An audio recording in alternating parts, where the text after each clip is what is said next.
28 years, Professor. Let's see what kind of galaxy we woke up to.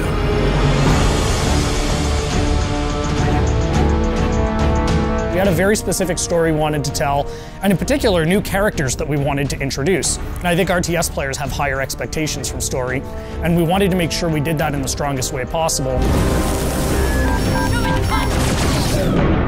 At the end of the original game, the Spirit of Fire and its crew were adrift in space. The crew's in cryosleep, and fast forward 28 years later to Halo Wars 2, they awake to find themselves above a Forerunner installation.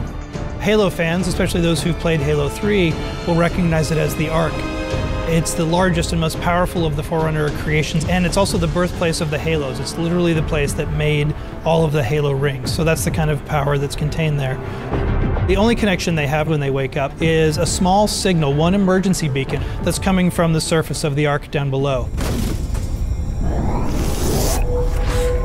We wanted to put everybody in this position where things are different, things are new, no one's really sure what's going on. You know, Isabel is a very different kind of AI. She's a logistics AI. She's not a military AI. She is not like a Cortana or a Serena. She shows up in a way that we haven't seen AIs behave in Halo before. She's freaked out. She's seen all of her friends die. She's seen her outpost destroyed. She's a little trepidatious, does not want to stick around. She warns them that something bad is still on the Ark and that they need to run away.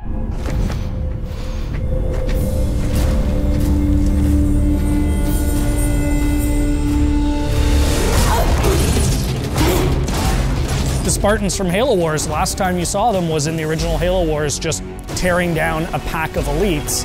And here are those same Spartans being taken apart by one guy. Who is this guy? They meet Atriox for the first time. He surprises them. The Spartans expect a brute, they get much more than a brute in Atriox. There's actually more to this guy. He's not just a really strong brute. He's good at tactics, he's good at outthinking his opponents. That was the genesis of that character, of what if one brute was not only stronger than the others, but also incredibly intelligent. Atriox is something the universe hasn't seen before. The fact that he can surprise and then beat 3 Spartans in hand-to-hand combat sets the stage for who's in charge of the Banished and the kind of threat they pose.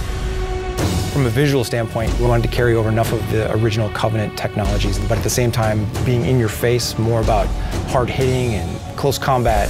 You know what a Wraith does if you've played Halo, but you've never seen a Wraith look like this before. Lots of layered armor, lots of ramming spikes, things that spoke to a brute's sensibilities and aesthetic choices. This is who they're going to have to fight. This is who Captain Cutter has to beat.